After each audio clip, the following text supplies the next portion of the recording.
क्या आपके पास first aid kit है? यदि है तो उसमें क्या क्या सामान है? शायद कुछ बैंडेज, एंटीबैक्टीरियल क्रीम, एक आधा पेन किलर, इस तरह के सामान जो छोटी मोटी चोट में आपको राहत दे सकें। लेकिन आप तब क्या करोगे जब चोट इमोशनल या भावनात्मक हो? क्या आप इस तरह की चोट को हैंडल करने के लिए तैयार हैं? क्या आपके पास इमोशनल चोट के लिए फर्स्ट एड किट मौजूद है?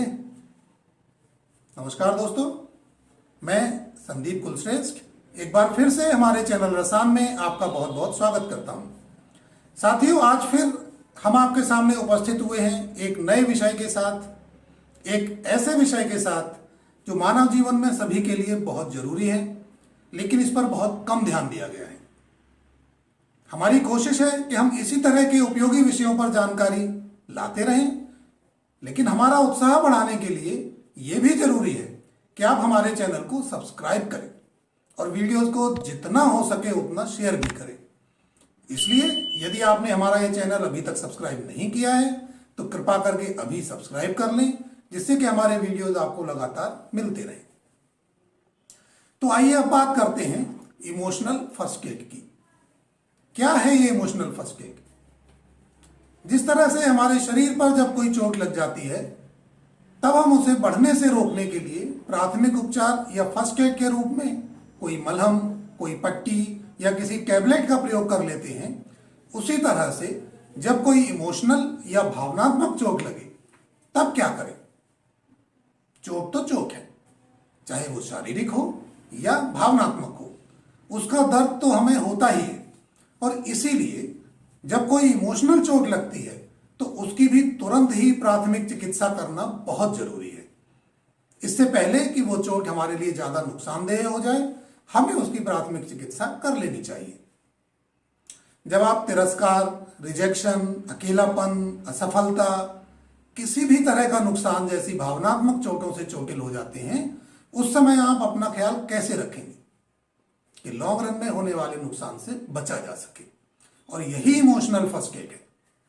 अब सवाल यह है कि इस फर्स्ट एड की किट में सामान क्या क्या होना चाहिए? हम अपनी इमोशनल फर्स्ट एड किट में इन चीजों को शामिल कर सकते हैं। अवेयरनेस या जागरूकता।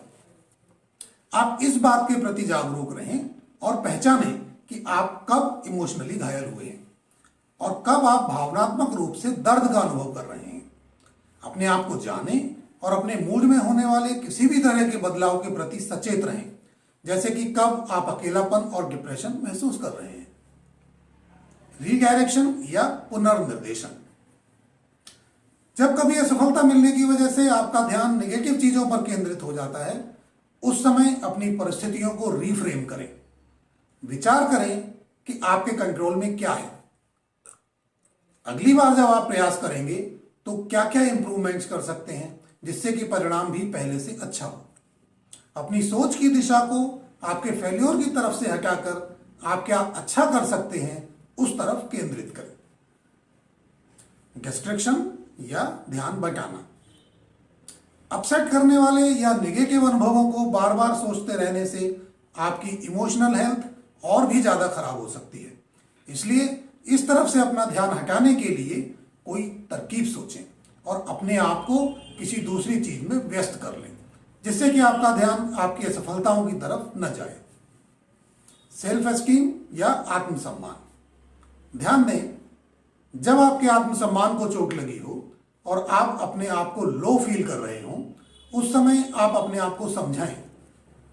यदि आपका कोई मित्र इस परिस्थिति में होता तो आप उसको कैसे समझाते, कैसे उसको चीयर अप करने की कोशिश करते? बिल्कुल वैसे ही आप अपने आप को समझाएं और अपने आप को चीयर अप करें। Find meaning. आपका हुआ नुकसान आपके लिए बहुत ही चुनौतीपूर्ण इमोशनल चोट हो सकती है।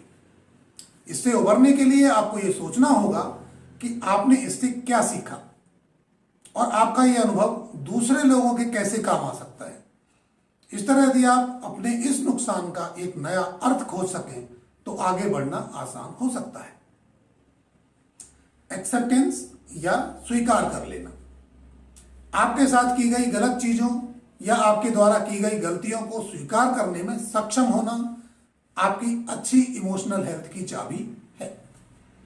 यदि आप इनको स्वीकार कर लेते हैं तो आपके मस्तिष्क पर ज्यादा दबाव नहीं पड़ेगा, जिससे कि आपको भावनात्मक रूप से ज्यादा कष्ट नहीं होगा।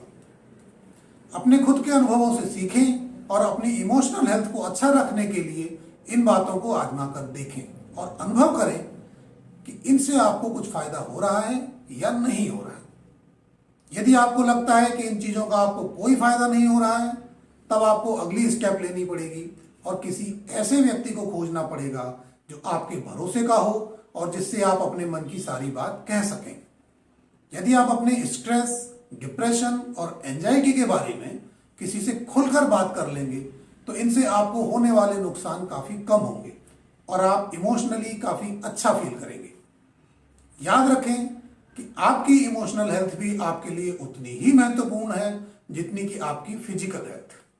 यदि आप फिजिकली खूब स्ट्रांग हैं लेकिन मेंटली या इमोशनली कमजोर हैं तो ये कोई शुभ संकेत नहीं हो सकते। इसलिए बहुत जरूरी है कि आप अपनी मेंटल या इमोशनल हेल्थ का भी उतना ही ख्याल रखें जैसे कि आप अपनी फिजिकल हेल्थ का रखते हैं। दोस्तों, आज की जानकारी आपको कैसी लगी कमेंट करके जरूर बताएं। आपसे एक बार फिर से गुजारिश है कि यदि आपने हमारा चैनल अभी तक सब्सक्राइब नहीं किया है तो अभी सब्सक्राइब कर लें और ज़्यादा से ज़्यादा शेयर कर दें। थोड़ा डूबा हूं मगर मैं फिर तैर आऊंगा, ऐ जिंदगी तू देख मैं फिर जीत जाऊंगा। तो मिलते हैं अगले वीडियो में। जय हिंद, जय भारत।